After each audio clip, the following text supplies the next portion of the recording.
Chihiro Furuya is a first-year student at Shiyu High School, and he's obsessed with everything related to zombies. He collects all kinds of zombie-related items from DVDs and dolls to designs, video games, and more. What's even crazier is that he dreams of meeting a super cute zombie girl, and he even wants to fall in love with one. Chihiro shares this zombie girl obsession with his two close friends, Yasutaka and Emoji. Naturally, Yasutaka thinks Chihiro's wish is strange, but Chihiro doesn't care because it's been his dream for a long time. Yasutaka is curious about what exactly makes Chihiro so attracted to cute zombie girls. Chihiro simply replies that it brings joy to his heart. Moji suggests that maybe Chihiro feels sympathy for those who have died and come back to life. However, Yasutaka disagrees with Moji's reasoning. The truth is, even Chihiro doesn't really know what drives his obsession with zombie girls. The Furuya family has a long history of maintaining the Shiryu Temple. Chihiro lives with his family at the temple. His grandfather, Jaguru Furuya, seems a bit senile, while his father, Duwon Furuya, serves as the head priest at the temple. His younger sister, Mero Furuya, is a 12-year-old girl. Every day, Chihiro's father handles breakfast while Mero takes care of the other household chores. During mealtimes, Jaguru repeatedly tells Mero to stop putting Napa cabbage in the miso soup, and Mero always replies that it's just regular cabbage. That's just how Jaguru is, and the whole family is used to it because of his age. Another member of their family is Babu, a stray cat that used to roam around the temple until they adopted him. Chihiro's mother passed away when he was young, and he doesn't even remember her anymore. Even so, Chihiro feels their family is incredibly happy, and he's grateful that he's never felt lonely. One day, their family suffered a loss. Babu was hit by a car driven by their neighbor, and Chihiro witnessed it. The neighbor, an elderly man Chihiro had known since childhood, explained that Babu had suddenly appeared when his car was passing by, and he couldn't stop in time. Chihiro was heartbroken, unable to think or do anything. Duin said they couldn't bury animals at the temple because the followers would strongly oppose it, so he apologized to Chihiro and Mero for only being able to bury Babu behind their house. Mero asked her older brother if, as children of the temple, they should be able to control their emotions during times like this. Chihiro responded saying that wasn't true. Mero then approached her brother, and they hugged and cried together over Babu's grave. That night, Chihiro couldn't sleep. He was overwhelmed by thoughts of why death had to happen so suddenly, causing such deep sadness. He even began to think that no one should ever have to die.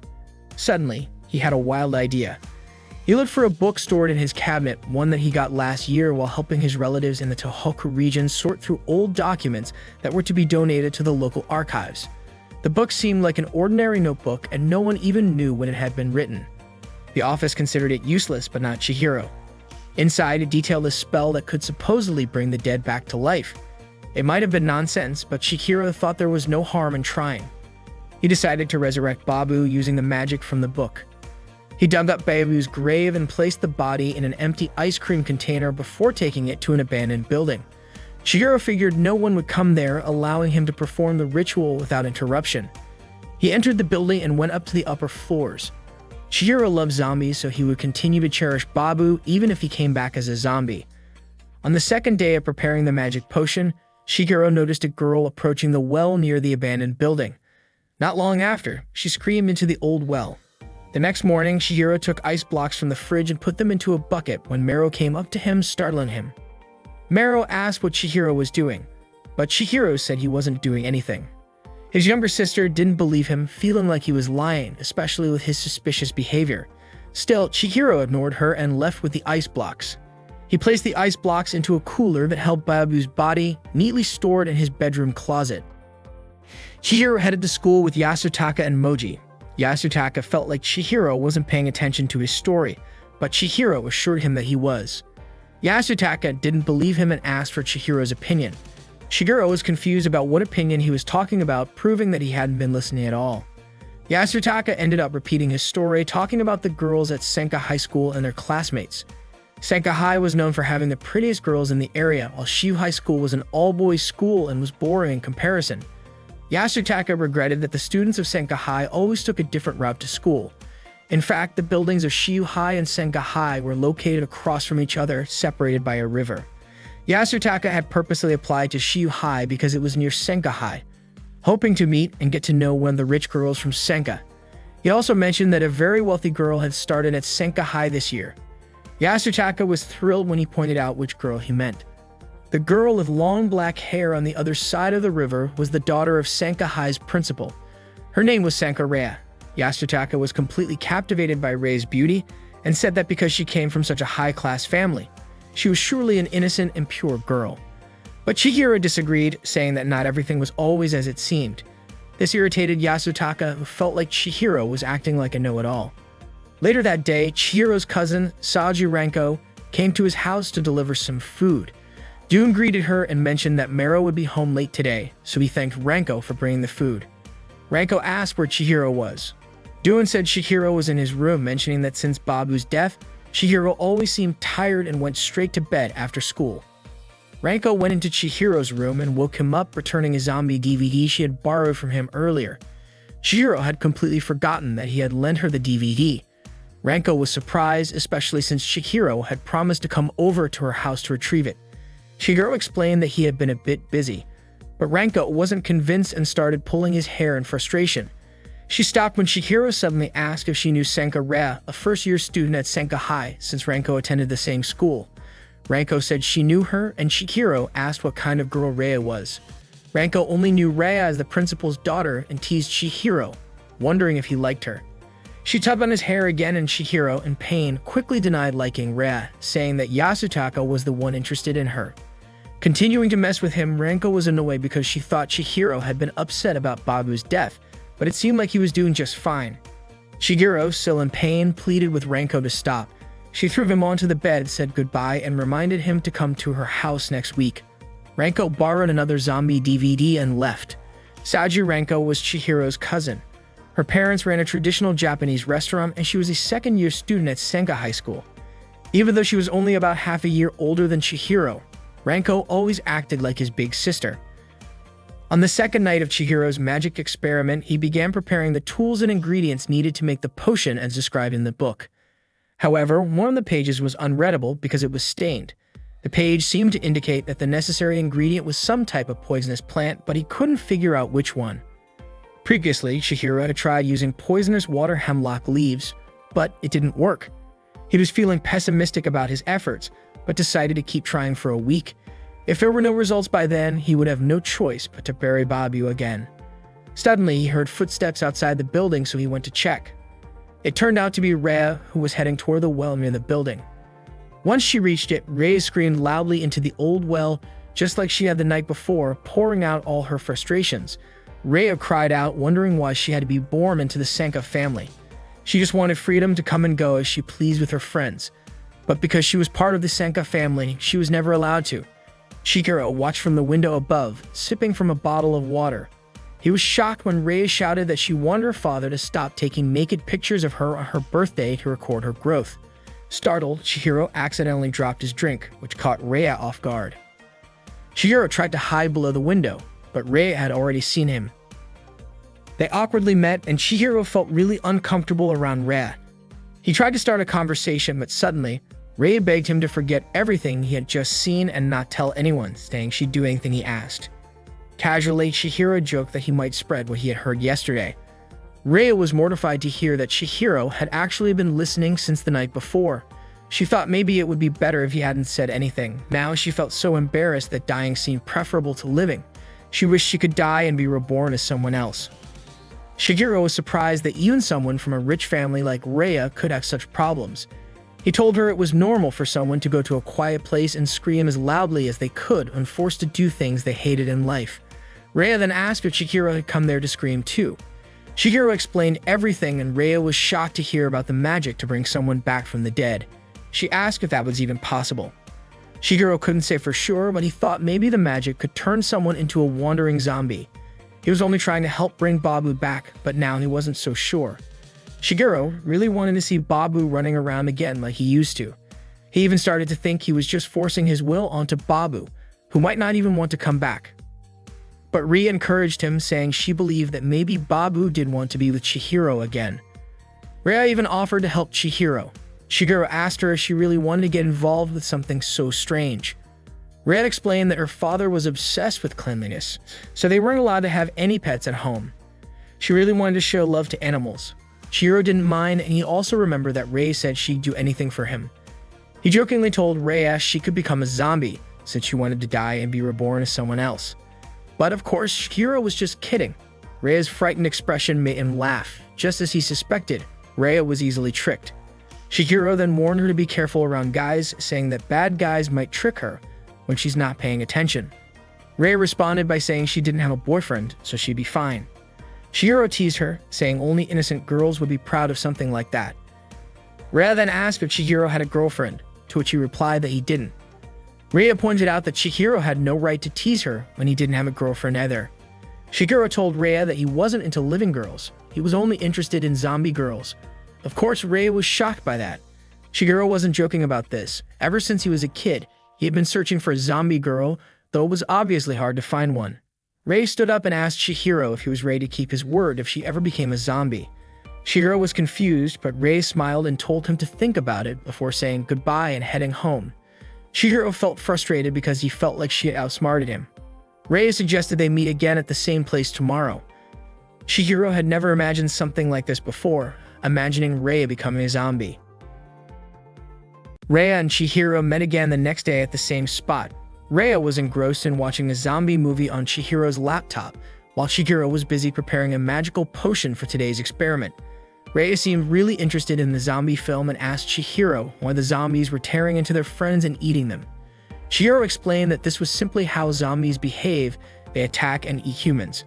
Reia was surprised because it seemed like she was only just learning what zombies are. She also told Chihiro that she had never watched a zombie movie before. Chihiro intentionally brought a terrifying movie filled with gruesome scenes, hoping to scare Reia on her first watch. But instead, Reia became even more fascinated by the creepy zombie movie. Chihiro reminded Reia that she was supposed to help him make the resurrection potion. Feeling bad for getting too absorbed in the movie, Reia quickly apologized, closed the laptop, and began helping Chihiro gather the ingredients for the potion. She asked what poisonous plants they would be using today. It seemed like Chihiro was running out of ideas and was becoming a bit doubtful about successfully creating a resurrection potion, especially since parts of the instructions in the book were unreadable. Reia asked what would happen to Babu, their pet cat, in the end. Chihiro simply replied that he might have to bury him, especially since this was the 5th day of trying to create the resurrection potion. Chihiro teased Reia by asking if she would eat Babu, and of course, Reia didn't understand why Chihiro would even think that. Chihiro clarified that it was just a joke. He mentioned that he had already tried using all the poisonous plants in the area from morning glory, lily, water hemlock, to Chinese plum. Chihiro then wondered what plant they should try next. Suddenly, Reia suggested they go outside to find more poisonous plants. She hurriedly left, but as she walked, she tripped over a bowling ball, causing her skirt to flip up. Chihiro saw this, making Reia feel embarrassed, and she quickly left the building. Chihiro hadn't expected Reia to be such a bold person. Reia feels that her father's love for her has gone beyond the boundaries of what is normal for a family. When Reia was a toddler, the maids would play with dolls with her. One day, they asked her to grab a doll from them, but Reia, who wasn't yet good at walking, fell and started to cry. The maids comforted her, as most people would, but her father reacted differently. He was upset about the incident, and the next day, all the maids who had played with her were fired. As a child, she would often play ball with the maids in the yard. One day, while they were playing, a cute cat appeared. Naturally, her childlike instincts kicked in, and she went over to pet it. Her father, Senka Danakuru, watched the entire scene from behind a window. The next day, the cat was gone, and so was the maid who had been watching her. Reia was mostly left with her mother, Senka Aria, who was distant and cold toward her. Every year on Reia's birthday, her father would take photos of her without any clothes on. As Reia grew older, she started to realize that what her father was doing was far from normal. Even Aria became a little suspicious of Danichuru's feelings toward Reia. It got to a point where Reia couldn't take it anymore. She often felt Danichuru's presence or the presence of one of his subordinates watching her. It was a gaze that followed her no matter where she went. At school, Reia made her first friend Nakadai, who is a friendly girl. She comes from a respected family, so Danakuru allowed Reia to be friends with her. Before this, Reia always thought that everyone hides their suffering behind a smile, but after befriending Nakadai, she started to realize that her thinking was wrong. It was just that she hadn't been lucky in life. Reia often visited Nakadai's house and saw the warmth and affection in Nakadai's family. For the first time, Reia shared the things she had been going through with Nakadai, and Nakadai was shocked to hear it. Nakadai thought it was really strange for Danakuru to take photos of his daughter without clothes on. She also suggested that Rhea ask Danakuru to stop doing that. However, Rhea was still too afraid to anger her father. Makadai also mentioned that she had fought their father before and that fighting with one's dad was a normal part of family life. But after that conversation, Rhea regretted sharing all her secrets with Makadai. Meanwhile, Chihiro had been waiting for Rhea inside the building for a while and started feeling worried about her. He was afraid Rhea might have gotten lost in the forest or even slipped and fallen into the river, although he wasn't sure if Rhea would do something that dangerous. He looked out the window and was shocked to see Rhea struggling to climb a steep hill. Chihiro rushed out to help her on a ride just as Rhea was about to slip. Fortunately, Chihiro grabbed her hand firmly, pulling her back and preventing her from falling. He even teased Rhea, calling her a lady who can't survive without a caretaker. Rhea got annoyed at that and claimed she could climb the hill by herself. Chihiro then jokingly asked if she wanted him to let go of her hand, which of course she didn't. They returned to the abandoned building and Chihiro asked why Rhea felt the need to climb the hill. Rhea simply replied that she saw the plant she was looking for growing near the grave at the top, and she thought it would be faster to get there by climbing. Chihiro called her a reckless rich girl, but Rhea didn't care. She said that even if she fell and died, Chihiro could just bring her back to life as a zombie. Chihiro was startled by this, especially since he hadn't even managed to revive Babu yet. He also pointed out that he had never said he would bring Rhea back to life if she died. Rhea made it clear, though, that she was begging Chihiro to revive her if that ever happened to her. Rhea finally found the courage to ask Danakuru to stop his actions.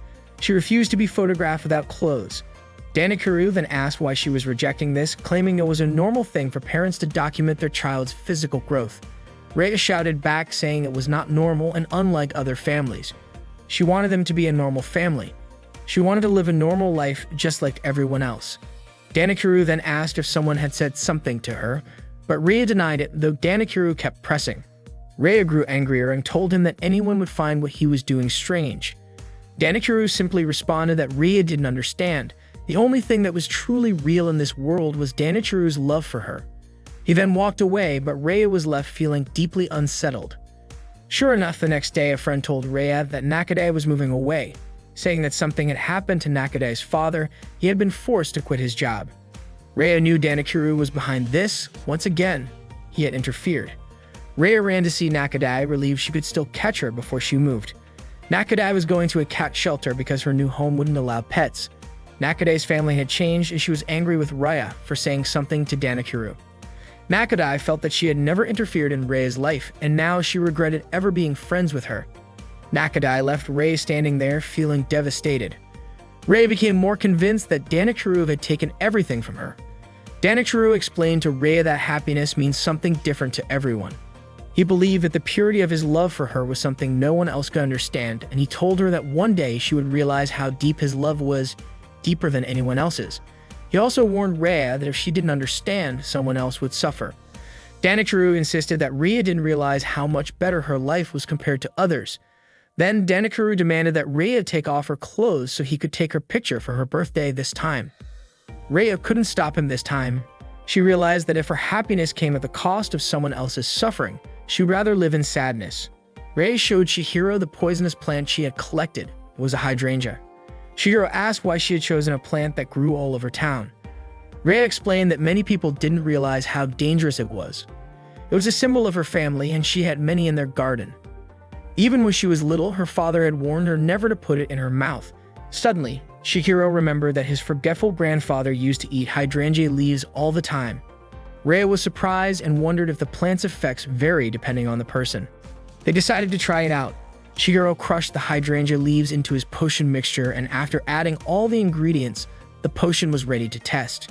Chihiro carefully took Babu's body out of the icebox and with care placed the mixture in Babu's mouth.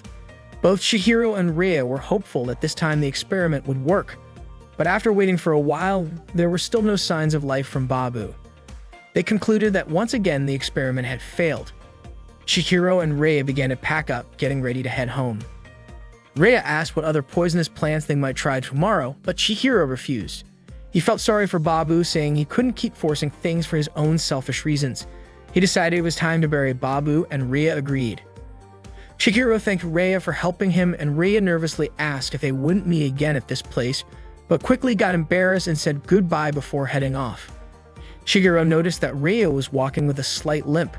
Rhea mentioned that she had twisted her ankle when she slipped earlier, but said she was fine and continued walking. But Chihiro, worried, ran up to her and lifted her onto his back, much to her surprise as she shouted in shock. He then placed her on the back of his bike and asked her to hold the icebox with Babu's body inside. As they rode, Rhea's mind wandered, wondering why she had been born into a family so different from others. She longed for a normal life, to laugh freely like everyone else. She wished she could be born again and find freedom. If that wasn't possible, then maybe it would be better to just die. Rhea asked Chihiro to stop the bike near a tunnel not far from her home. Chihiro, confused, asked if her house wasn't up the hill and offered to take her all the way to the front door. But Rhea refused, explaining that she never used the front entrance. She planned to sneak in through a secret door hidden in the bushes, and fortunately, her father hadn't grown suspicious yet. Chihiro wondered how terrifying Rhea's father must be. Before leaving, he reminded Rhea not to be late for Babu's funeral tomorrow, and she agreed. Rhea slipped through the hydrangea bushes and Chihiro continued on his way. Little did they know, Danikaru was watching them from afar through binoculars. When Rhea reached the back door of her house, Danikaru called out to her and immediately slapped her across the face. Ranko was soaking in Chihiro's bathtub when she suddenly heard the sound of Chihiro's bike stopping outside. She greeted him from the bathroom window, catching Chihiro off guard. Shocked, Chihiro asked why Ranko was in his bathroom. Ranko casually responded that she was just returning his DVD. Annoyed, Chihiro questioned why Ranko was using his family's bathtub like it was her own, but Ranko reminded him that since they were cousins, it wasn't a big deal. Ranko then started interrogating Chihiro, asking where he had been this late at night. Chihiro made up an excuse, saying he went to the store to buy ice cream and took a short break by the river. Ranko found his explanation odd, especially since Mero had told her that Chihiro had been going out every night since Babu died, always carrying that ice cream storage box with him. Chihiro continued to defend himself, claiming that he was just playing with a raft at the river. Curious, Ranko approached the ice cream box and demanded to know what was really inside. Panicking, Chihiro begged her not to open it. Teasing him, Ranko asked if Chihiro's zombie obsession was starting to get the better of him, suggesting he might be doing something inappropriate with Babu's body. Ignoring Chihiro's pleas, Ranko opened the lid of the box and suddenly, something jumped out. Chihiro was overjoyed. This meant his magic had worked and Babu was alive again. The event happened so quickly that Ranko didn't get a good look at what had come out of the box. Meanwhile, Rhea was feeling heartbroken because she wouldn't be able to see Chihiro for Babu's funeral tomorrow. Danichiro had forbidden her from leaving the house, not even for school. Secretly, Rhea had taken a small portion of the magic potion she and Chihiro had made together. Even though it probably wouldn't bring her back to life, it still contained poison. Desperate, she drank the potion, hoping it would kill her. Rhea had lost all hope in her life, feeling that it would be better to die than to continue living in such misery. Chihiro recalls the time he gave Rhea a ride home, and throughout the journey, neither of them spoke a word. Rhea simply enjoyed the trip with Chihiro, as it was the first time she could go out with someone else.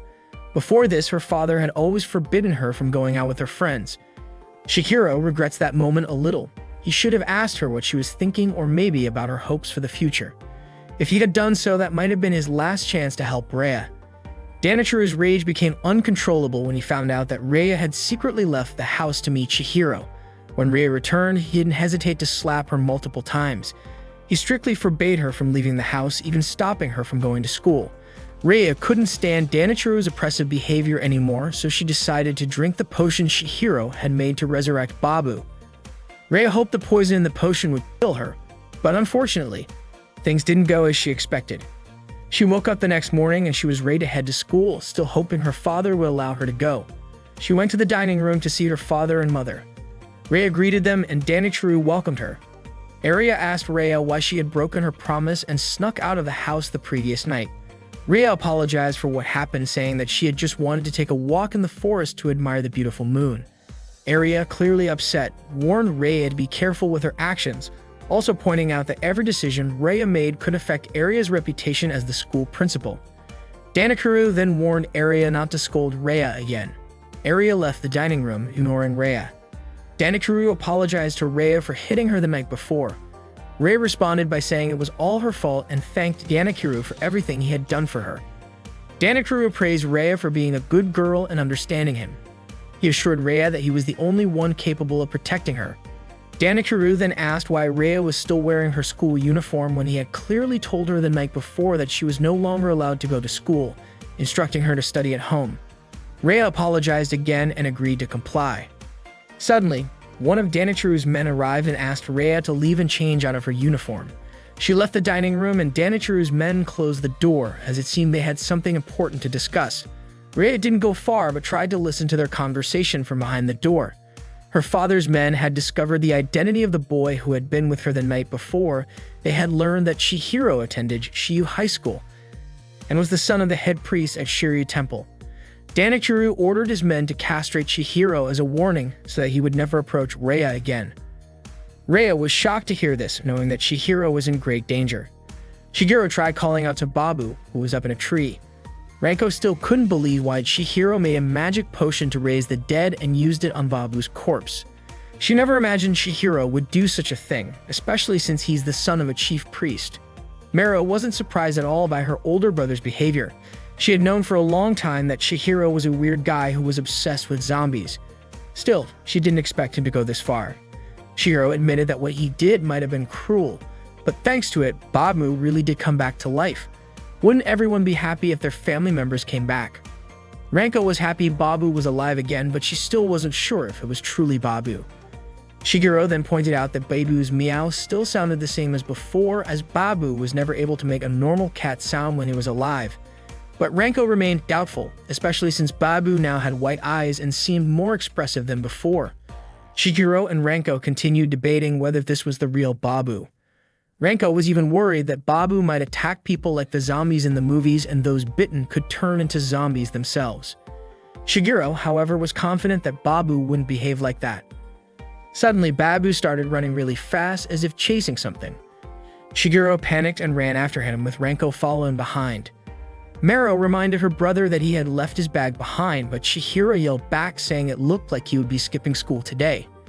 Jagoro, hearing all the commotion, asked Mero what was happening. Mero told him that Chihiro had adopted another cat and managed to bring Babu back to life. Hearing that, Jagoro was overjoyed. Chihiro tried to grab hold of Babu, who was right in front of him, but he failed. He wasn't too surprised, though, since Babu was usually easy to catch. Ranko asked if it was safe to touch Babu with bare hands. They kept following Babu as he ran along the fences of people's houses. Chihiro told Ranko she should just head to school since she probably had sports practice, but Ranko said it was her duty as his older sister figure to keep an eye on him. Eventually, they reached a narrow, long drainage tunnel. Without hesitation, Chihiro went in to keep following Babu. Ranko couldn't believe he was actually doing this. Meanwhile, Rei was sneaking out of her house through the back door, passing through the hydrangea bushes. Arya clearly saw her leaving from the window but didn't care. Danikuru passed by and Arya offered him some wine, but he ignored her as usual. Arya knew Danikuru had long since stopped paying attention to her. The tunnel Babu went through was incredibly narrow and long, but Chihiro wasn't giving up. Ranko, reluctantly, followed behind him. Chihiro didn't even know how far the tunnel stretched. Ranko felt the tunnel's walls were scraping against her and her body was getting stuck. She couldn't move at all, but Chihiro ignored her and kept going, leaving her behind. Ranko was frustrated that Chihiro was so focused on Babu and didn't show her the slightest bit of concern. No matter how loudly she shouted, Chihiro kept getting further and further away. Whether he heard her or not, Ranko was furious and called him an idiot. Finally, Chihiro reached the end of the tunnel, which opened up to a lake near a forest below Rei's house. It turned out Babu just wanted to get a drink of water before continuing on his way. Near the school's baseball field, Yasutaka and Moji sat together looking out at the garden. Yasutaka asked Moji if he liked baseball, and it turned out Moji only enjoyed watching it. Then Yasutaka asked if Moji liked girls, and Moji responded with a similar answer, saying he only liked looking at them. Yasutaka, curious, commented that this might be why Moji hadn't made any progress and then playfully started tickling Moji. He poked Moji's chest, making him squirm with laughter. Yasutaka kept teasing him, asking if it felt good, while Moji just laughed, trying to hold in his giggles. Yasutaka seemed to enjoy messing with Moji, but Moji still didn't fully get what Yasutaka was trying to say. Yasutaka mentioned that from where they were sitting, they had a good view of the Senka High School students. Suddenly, Rei appeared, calling out to them from behind the fence, asking if they had seen Chihiro. Both Yasutaka and Mogi were shocked. Yasutaka especially was thrown off as he couldn't believe that Rhea, the girl he had secretly admired, was actually talking to him.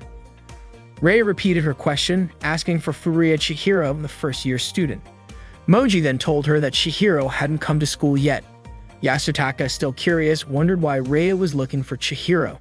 Rhea, somewhat nervously, replied that Chihiro was about to be castrated, thanked them, and quickly left.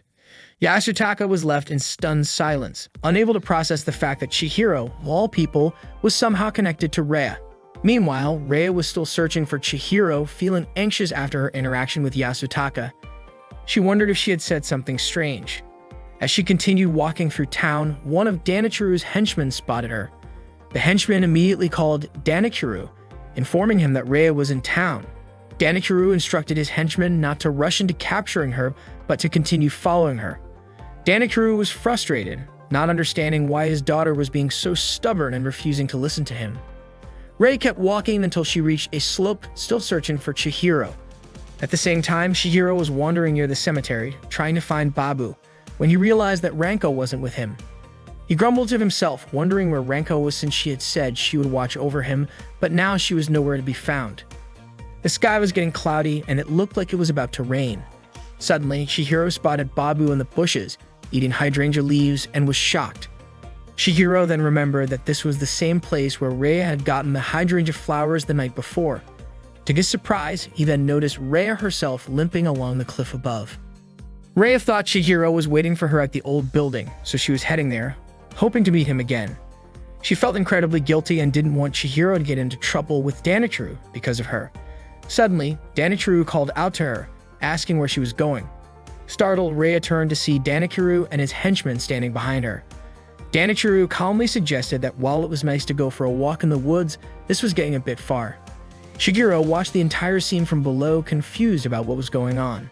Danichiru tried to coax Rhea into coming back home, saying it wasn't too late to forgive her for her actions. He reminded her that she was his daughter, a bright and intelligent girl, and a member of the Sanka family.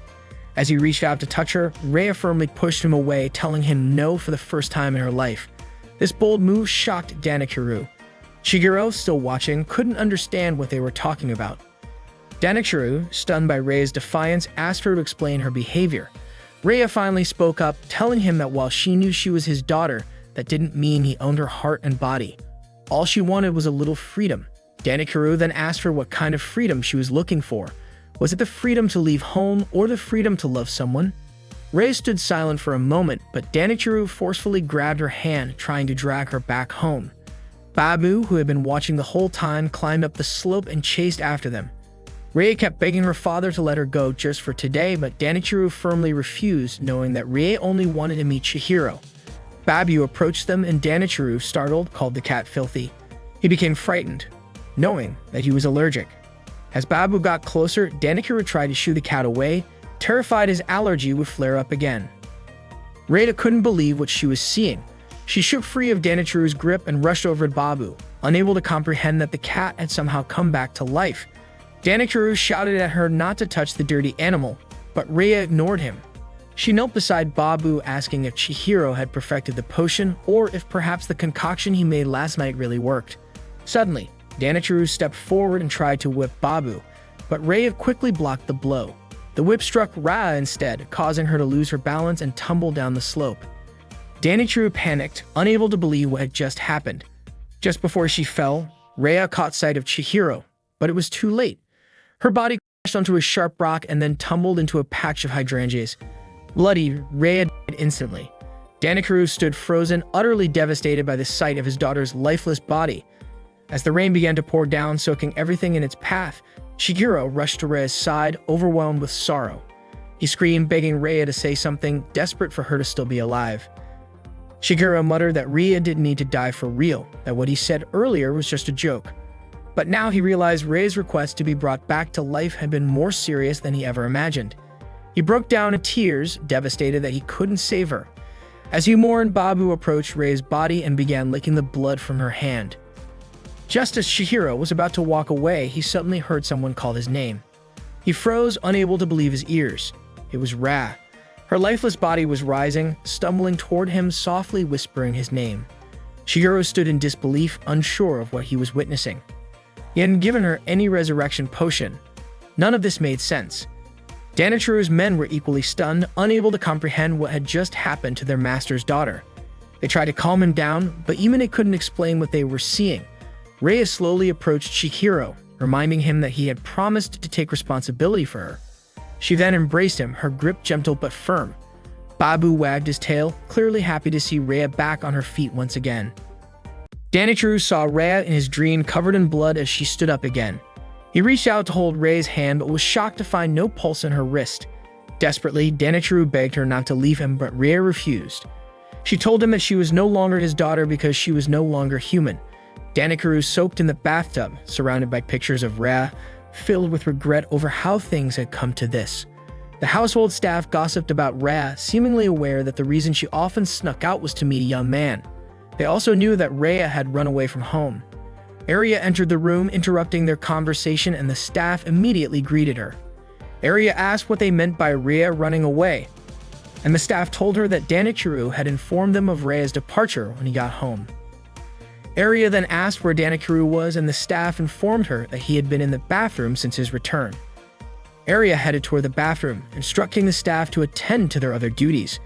As the staff resumed gossiping, they commented on how Arya smelled of alcohol and how Danichiro no longer paid her any attention, which had caused Arya many problems. Arya entered the bathroom and called for her husband. She asked what he meant by Rhea running away. Danichiro told her that Rhea had died, then came back to life, only to leave him again. Arya didn't understand what he was talking about. What mattered most to her was ensuring the news of Rhea running away didn't spread, as it could jeopardize her position as the head of the school. She asked if Danichiro knew where Rhea was now. One of Danichiro's men arrived, saying he suspected Rhea was with a high school boy named Furuya Chihiro. Arya asked who Chihiro was, and Danichiro believed that Chihiro had deceived Rhea and was responsible for everything. Enraged, Danichiro stood up from the bathtub, shouting that he would rescue Rhea and purify her heart and soul with his love. Senka High School, an all-girls school, had a unique routine. Every student had to sew for 10 minutes before class started. This activity wasn't just to sharpen their skills, but also to help them calm their minds, and they did this every day. Rhea had been sewing since she was a child, long before attending school, which was why she was able to stitch up her own wound. Chihiro helped hold her stomach while she stitched it, making him a little nervous. Once finished, Rhea wrapped the wound with a bandage. Being a zombie made her laugh with delight since she no longer felt any pain. Chihiro pulled her aside, asking if she didn't understand that she was dead. Her body was cold, her heart no longer beat, and her pupils were dilated. He was puzzled as to how Rhea could still laugh. Rhea cheerfully replied that this was the first time she had ever been in a boys' room, leaving Chihiro speechless. After gym class, Ranko changed out of her uniform. A friend invited Ranko to find something sweet on the way home, suggesting they visit a nice cafe along the roadside. However, Ranko declined, explaining she had other plans. She was still upset at Chihiro for leaving her in that small tunnel while chasing after Babu and vowed to get back at him. She accidentally mentioned that she would strangle him, which confused her friend. Ranko brushed it off and quickly left. Rhea was enjoying the evening view from Chihiro's bedroom window, the air feeling cool after the rain. Shigeru was confused, wondering if Rhea planned to stay the night in his room or even stay forever. He glanced at Rad, noticing her slightly open back, and then got nervous when she asked if he could see her. He quickly replied that he didn't see anything. It turned out Rhea was pointing out that Babu was sitting on a tree branch. Shigeru felt relieved as he had been worried about Babu. He called out to Babu, and when Babu turned, his black eyes had returned to normal ever since eating the hydrangea leaves. After hearing Babu's meow, Rhea mentioned that something seemed odd about Babu's nose, wondering if he was okay. But Chihiro reassured her, explaining that Babu had always been like that during his life. He had even been taken to the vet, but they said it couldn't be cured. His meow sounded like that, which is why he was called Babu. It seemed like Babu didn't understand how much Chihiro worried about him. Babu meowed again, and Rhea said that Babu was saying the tree felt really comfortable. Chihiro was shocked that Rhea could understand what Babu's meows meant. Rhea explained that she just had a feeling Babu was saying that. Shigeru started wondering if they had some special zombie language. To him, Rhea's personality hadn't changed at all since becoming a zombie. Rhea then asked if something was wrong, and Chihiro said it was nothing. Rhea teased him, asking if she should act more like a zombie, and then began mimicking one. Chihiro stayed silent, honestly thinking Rhea was already beautiful enough as she was. He asked her if she had any regrets about becoming a zombie.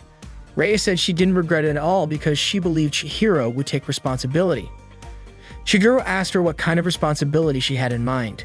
Rhea requested that he take her shopping, visit art galleries together, or watch zombie movies with her.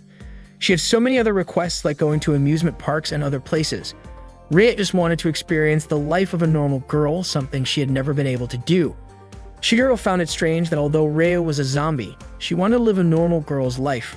Rhea asked if that was weird or if Chihiro couldn't do those things with her. She grabbed Chihiro, causing him to feel a bit of pain. Rhea's strength was truly incredible this time. Rhea then tried to move her face closer to his, intending to kiss him, but her attempt was interrupted by Ranko's shout from outside Chihiro's house. Ranko yelled for Chihiro, telling him to come out. Chihiro looked out the window and saw Ranko, who was mad at him for leaving her earlier that morning.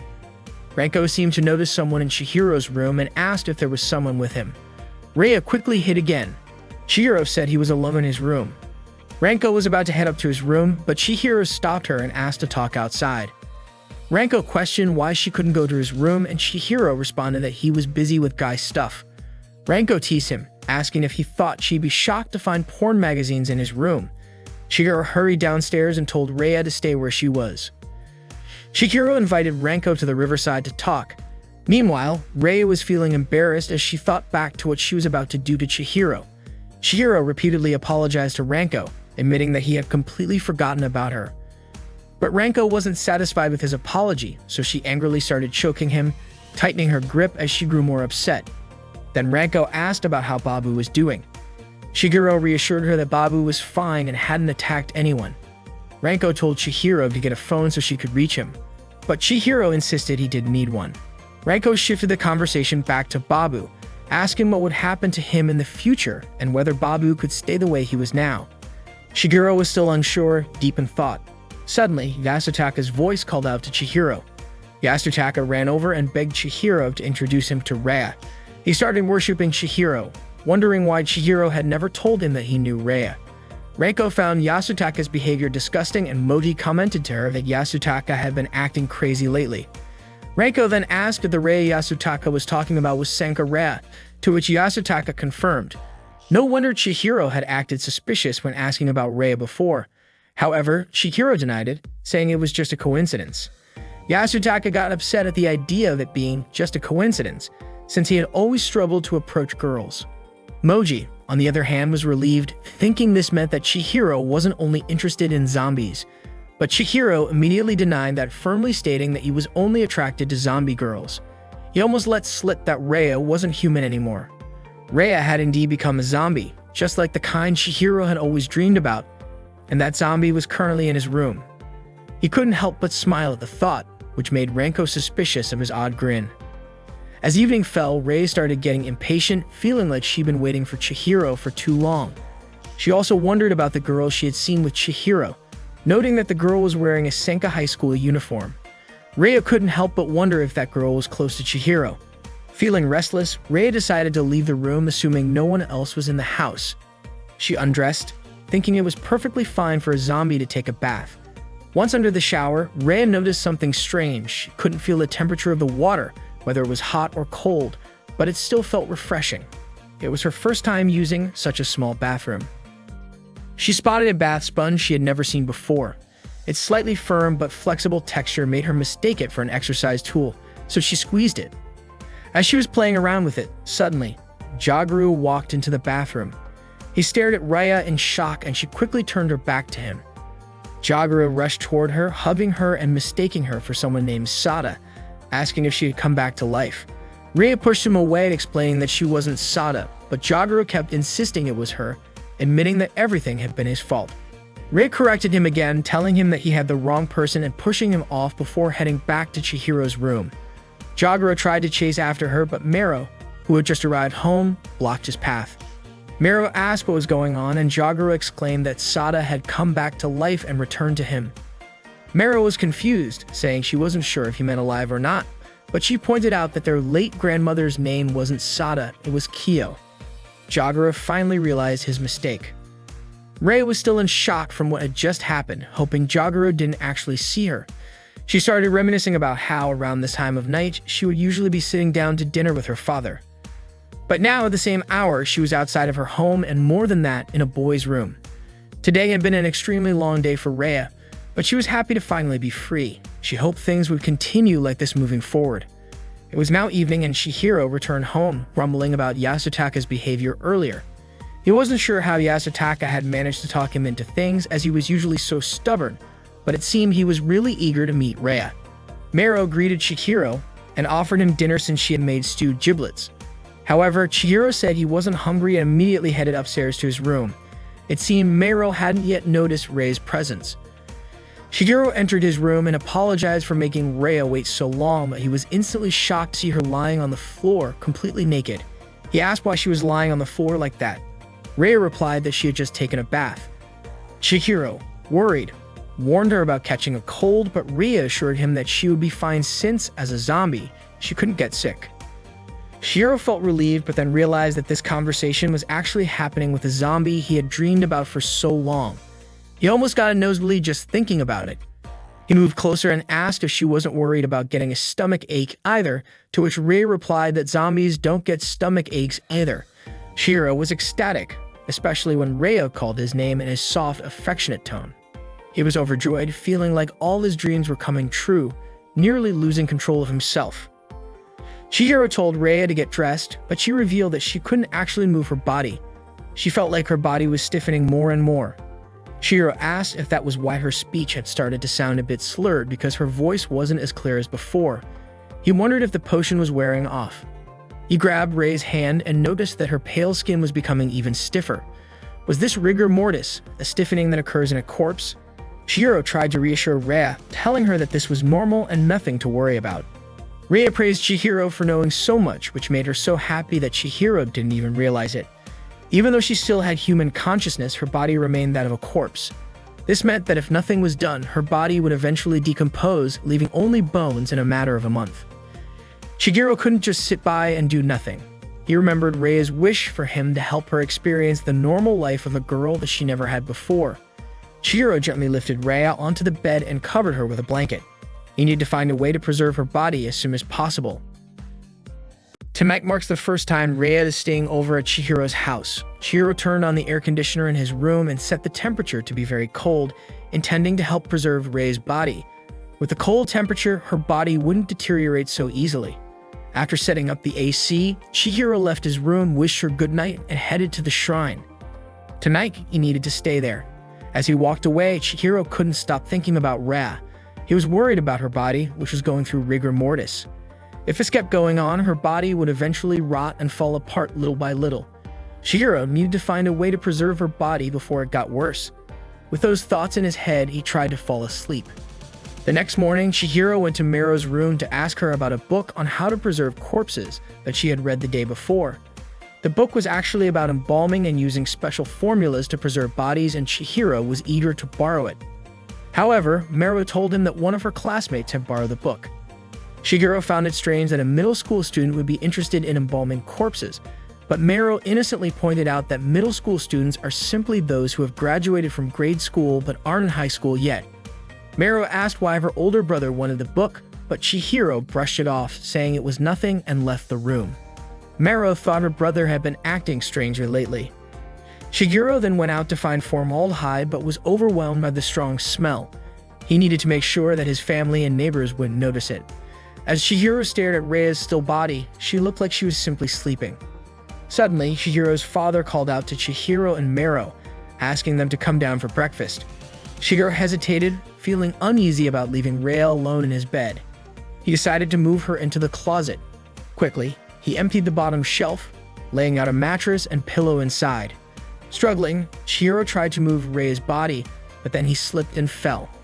His heart raced as Rhea's body ended up lying on top of him. Hearing the commotion, Chihiro's father shouted from downstairs, asking what was going on. Chihiro yelled back that he'd be down soon. Finally, he managed to place Rhea's body in the closet. Chihiro told Rhea that she should be able to move her body again tonight. He knew the closet was cramped, so they asked her to hang in there.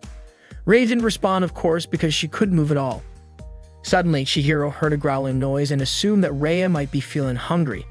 He closed the closet and promised that one day she'd be able to move again.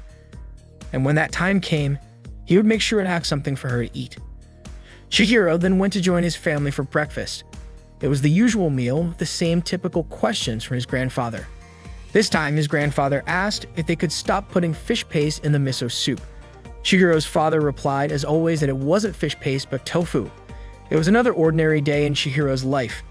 But as they ate, Chihiro suddenly remembered Rhea's wish to live like a normal girl. He turned to Mero and asked her what normal meant.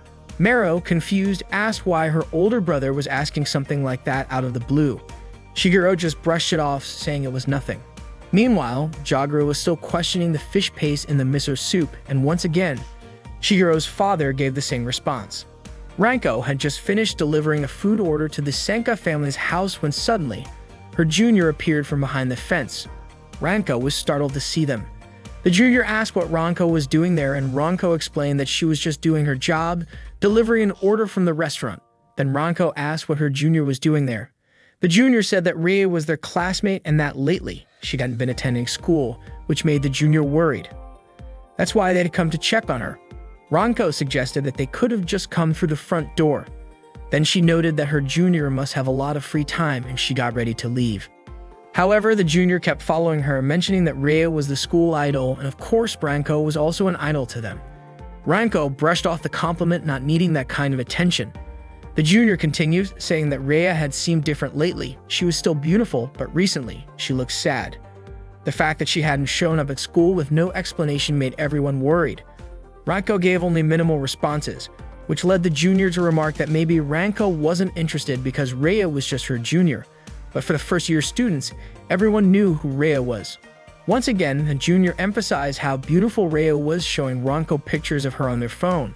They proudly showed off some particularly graceful shots of Rhea, including photos of Rhea with them and some other friends. The junior also mentioned that the servants at Rhea's house seemed really anxious, implying that something was definitely going on with the Senka family. Ranko admitted that there did seem to be some sort of commotion, but she wasn't interested in continuing the conversation and left the junior behind. Today was a school holiday, and as usual, Chihiro's family was cleaning the temple together. Mero was dusting the walls, Chihiro was mopping the floor, while their grandfather lounged around watching everyone work. Chihiro felt conflicted because at that moment he really didn't want to be doing this. He was still worried about Rhea's condition. As he mopped, his father suddenly appeared in front of him, asking if it was true that Chihiro was now taking care of another cat. His father expressed disappointment, wondering how Chihiro could do that so soon after Babu's death. Chihiro denied it, explaining that Babu had come back to life. His father didn't believe something so absurd, but Chihiro insisted that their grandfather had seen Babu alive as well. Jagura confirmed it, saying he really had seen Babu. Chihiro was relieved that his grandfather believed him, and they both started laughing together, with Chihiro mimicking Jagura's laugh. In the middle of their laughter, Jagura mentioned that Sada and Babu had come back to life. Chihiro was confused who was Sada. He thought they were only talking about Babu. Mero and Chihiro's father thought they were just joking around. Then, out of nowhere, Jagura said that the world should thank him for the resurrection potion he had created. Chihiro was shocked and immediately asked Jagura to repeat what he had just said. Jagura asked if he meant about Sada, but that wasn't what Chihiro wanted to hear. He was more interested in the resurrection potion his grandfather had mentioned. Jagura then licked Chihiro's nose, switching back to his usual forgetful self, and didn't remember saying anything about it. He excused himself to go take a bath. Chihiro tried to chase after him, but Chihiro's father stopped him, saying that Chihiro had to finish cleaning the temple and couldn't skip out early again. Mero chimed in, saying her older brother was really embarrassing. Meanwhile, Babu was lounging on the roof of Chihiro's house. Chihiro was still in disbelief that his grandfather might have created the resurrection potion. But if anyone could make such a thing, Chihiro was convinced it would be his grandfather. If that were true, then maybe Jagura also knew how to preserve a body that had been brought back to life. Mero came over to her brother, confident that his room was as messy as usual, so she said she would clean it after this. Chihiro apologized to his sister for troubling her, but suddenly, he realized something and hurriedly stopped her from going to his room. Chihiro lied, saying that there was no need for Mero to clean his room today because recently, he had taken a liking to cleaning it himself. He laughed awkwardly to reassure her, and Mero, finding her brother odd, decided to listen to him. Ranko arrived, bringing the food order. Chihiro asked why she was still coming around. Ranko replied that she just wanted to stop by after delivering the order. She handed the food to Mero, who thanked her warmly. Chihiro's father commented that he thought his son was selfish, and maybe he needed someone mature like Ranko to be his wife. Chihiro was shocked by this, but Ranko, excited, thought Chihiro's father was just joking. Embarrassed, she ended up smacking Chihiro in the face. Chihiro continued mopping the floor while Ranko asked if he heard the news about the princess from the Sanka family running away from home yesterday. The Sanka family was one of the restaurant's regular customers. Whenever Ranko delivered orders there was always a big commotion. Ranko even began to realize that someone like Ria also had her own problems. Ranko started teasing Chihiro by making up a story. Maybe Rhea had risen from the dead, reunited with her boyfriend, and they began a forbidden love, eventually eloping together. They spent the night at a seaside hotel, two people who weren't supposed to be together, yet they decided to unite their bodies and souls. Ranko then asked Chihiro if Rhea was his type. She mentioned that Yasutaka had said yesterday that Rhea was very close to Chihiro. Chihiro denied it, saying he just happened to meet Rhea while walking and they chatted briefly. Besides, why should he discuss this with Ranko? Ranko, considering herself like an older sister to Chihiro, said she had to know about all of his relationships, but Chihiro still refused to admit any connection with Rhea. Ranko playfully choked Chihiro, and he understood not to argue with her. She then excused herself, saying she had to help out at home and apologized for bothering him. Chihiro, still in pain, was left wondering what Ranko's behavior really meant. Chihiro's father yelled for Chihiro to mop the back of the temple, and he complied. Suddenly, Ranko stopped in her tracks and asked to borrow another one of Chihiro's zombie DVDs before leaving. Chihiro was still thinking about the chaos going on at Rhea's house. It was natural for Rhea's father to be stressed, but Chihiro knew he couldn't let Rhea go home in her current condition. Ranko entered Chihiro's room and was surprised by how cold it was. She couldn't believe Chihiro had the air conditioning on at this hour, so she turned it off. She struggled to choose a zombie DVD because the titles all seemed so similar. Meanwhile, Mara was hanging out the temple cushions when she noticed Babu walking across the rooftop. Ranko tried to pick a DVD using Eeny Meeny Miny Mo, but it didn't work because she had apparently already watched them all. Suddenly, she spotted a long hair on the floor, a black, long strand that definitely wasn't Chihiro's. Curious, she approached the closet and opened the door, but found nothing. Maybe it was just her imagination. In fact, Rhea's body had moved to the top shelf, and she was watching Ranko from above. Chihiro suddenly remembered that Rhea had seemed hungry earlier. He was confused about what Rhea could possibly eat, given the condition of her stomach. Rhea lunged at Ranko from the top shelf. Ranko didn't know who was attacking her at first, but the figure held her tightly. When Ranko saw her face, she realized it was Rhea. Rhea sniffed her body and started gripping Ranko's chest, squeezing harder and harder. Ranko, in pain, begged Rhea to stop. Ranko noticed blood dripping from Rhea's stomach and pointed out that she was seriously injured, but Rhea just laughed. Ranko suggested they call an ambulance, but Rhea's behavior seemed odd to her. Ranko began to wonder if Rhea was a zombie. Rhea tore Ranko's clothes open at the chest, and Ranko screamed loudly, startling Chihiro, Chihiro's father, and Mero. Chihiro rushed back to his house after hearing the scream. He flung open the door to his room and saw Rhea licking Ranko's chest. Rhea was no longer in rigor mortis. Chihiro quickly pulled Rhea off of Ranko. Rhea called Chihiro's name, got up, and lunged at him, kissing him on the lips. Ranko could only watch. Rhea then wrapped her arms tightly around Chihiro, squeezing him so hard that he was in pain and couldn't break free. Ranko, shocked, screamed loudly.